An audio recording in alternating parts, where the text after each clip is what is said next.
Welcome back. I'm Kim Bailey. He's Jamie Wadley, and this is Inside Exec.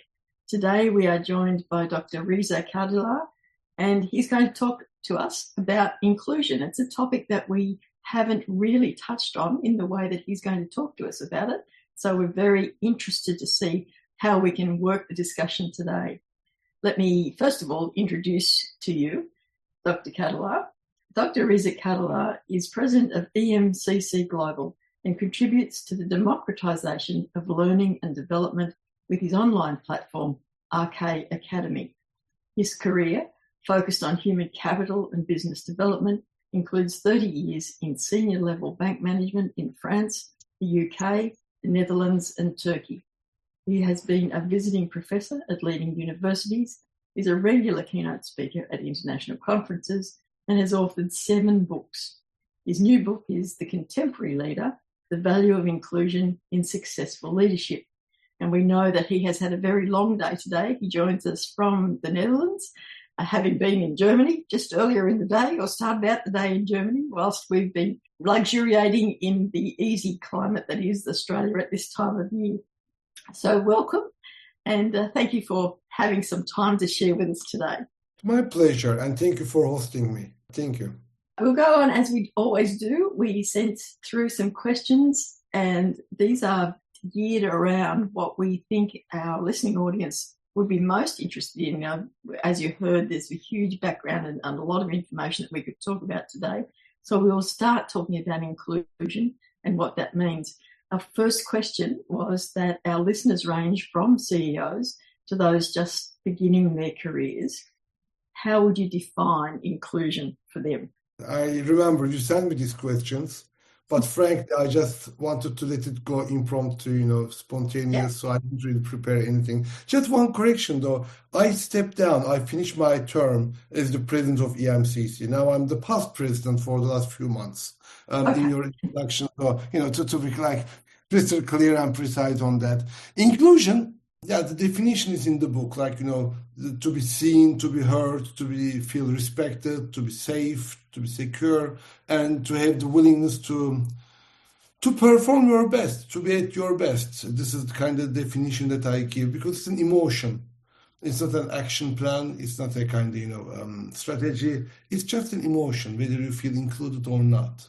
And one of the reasons I talk about this is because there are many things we can cover in our conversation. We live in an era where we are expected, and also with better, to co-create with our differences. So different people coming together or working from a distance, remote areas and everything. So we have seen lots of evidence that diversity is at its best when we know how to co-create with different people. Different ways of thinking, different ideas, different ideologies and everything.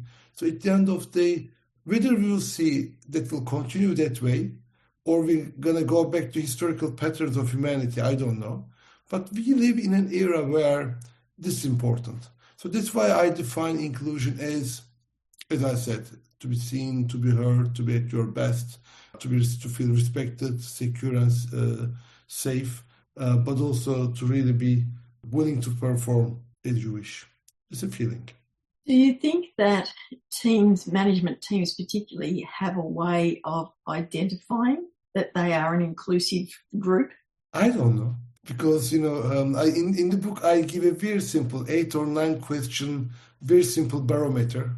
So you ask yourself 8 questions, or I think, I don't remember, 8 or 9. So there are 2 scales, but, you will find it in the book. So very simple questions to really touch upon everything in the definition, whether people feel included or not. But do we really regularly check it? I don't think so. And there's no such, KPI in most of the companies I know, especially in the financial industry and everything. So recently, we have seen a growing importance of diversity, and together with diversity, equity and inclusion also used collectively together.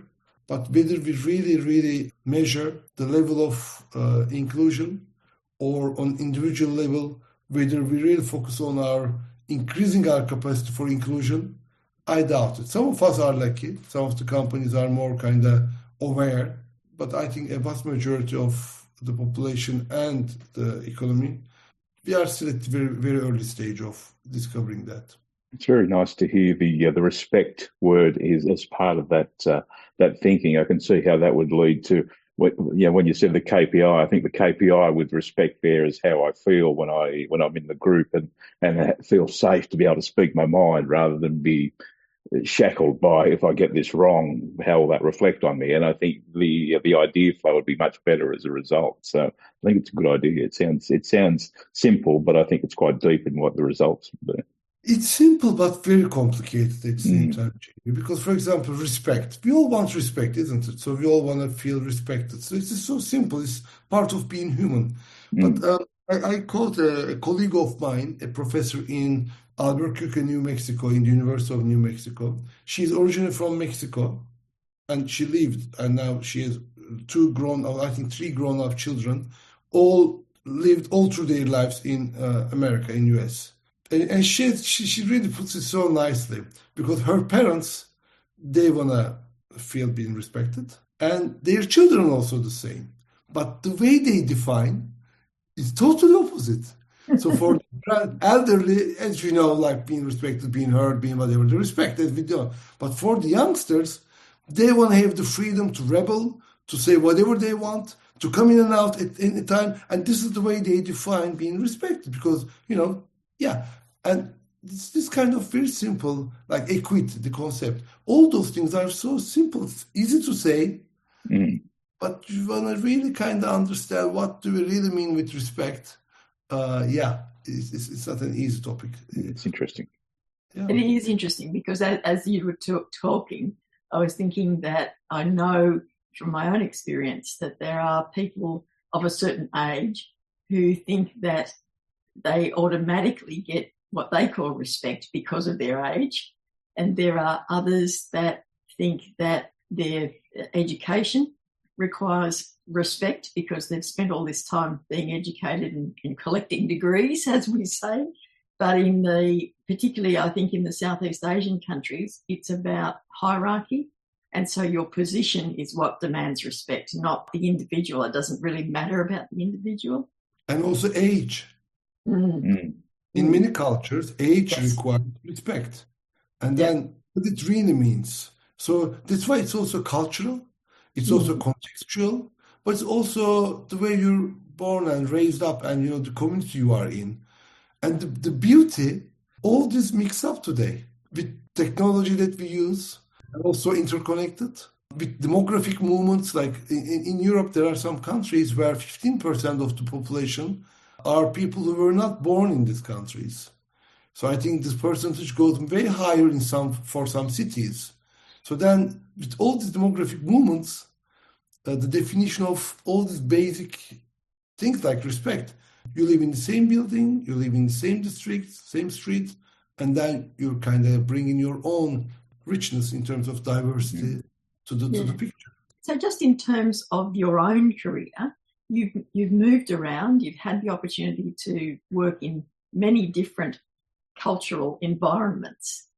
How did you, on your own level, on a professional level, make sure that you were included? Good question. Thank you. First of all, my cross-cultural experience is rather limited. So because I've been in Europe mainly.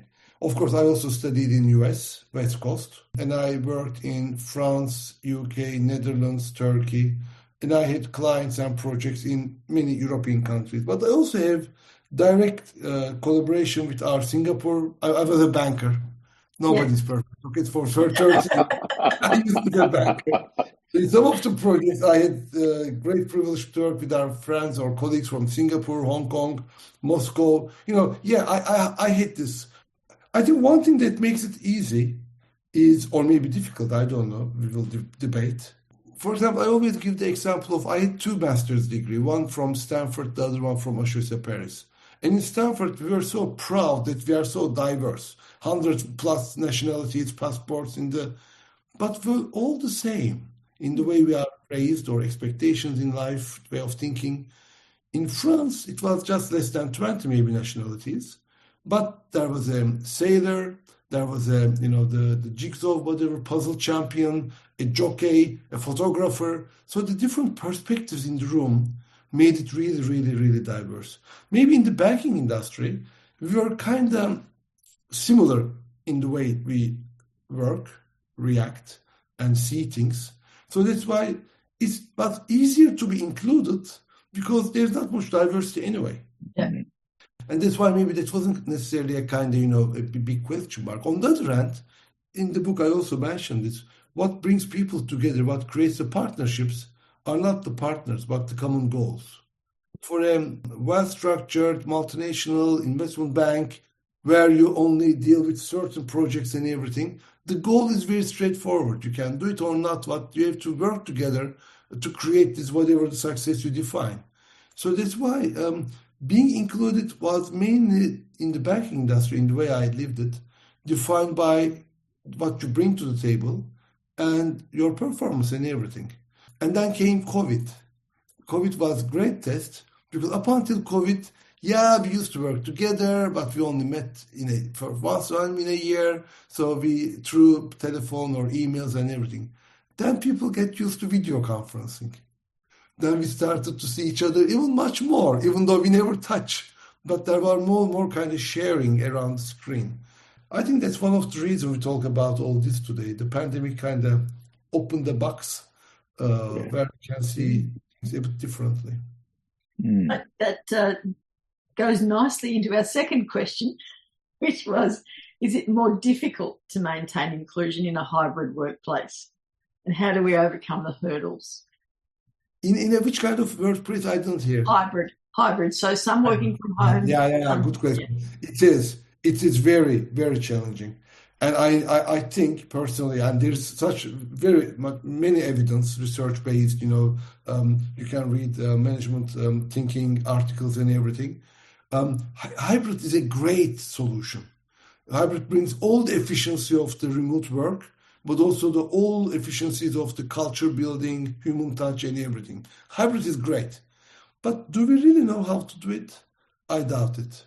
Because in every hybrid environment that I've been in, either the people on remote or people in the room are being advantaged or disadvantaged. So finding the right balance and keeping it that way, it's a very big, I think we're going to learn eventually that, or maybe not, because many companies are putting pressure to bring people back home. Yeah. And some of the industries, for example, I know they're just going the other way around. For example, gaming industry, they said they will never be in the same room again. But, these are not necessarily kind of helping the debate, because hybrid is really, really maybe the solution. And there are some halfways. For example, I know some companies, they don't require people to come to the office, but what they do, they create shared offices in many places where you can reach out to the one closest to you so that you can still remote, but not necessarily all alone. Maybe small teams kind of connecting remotely and everything. Mm-hmm. So we try. But I think feeling of inclusion is very challenging when it comes to hybrid, because in one way or another, when you really feel included, some people could feel excluded, or the other way around, because of this imbalance of the design of the work. Somebody has to design work. I think somebody did it like Industrial Revolution 200 years ago, and then 1970s or whatever with organizational theory and everything. Maybe it's time to redesign work today, but we are not there yet. I've heard of a few organisations who are decentralised. They've actually been having people come together on a regular basis more for the socialising with each other than the actual work side of things. So they still feel connected and cohesive, I guess. But as you say, it's a work in progress, and we won't know it's right until we see it happen, I guess. Yeah. Definitely time to take a little break and reflect on all of the things that Riza has spoken with us about for this part of the conversation. Join us for part 2. For now, I'm Kim Bailey, he's Jamie Wadley, and this is Inside Exec.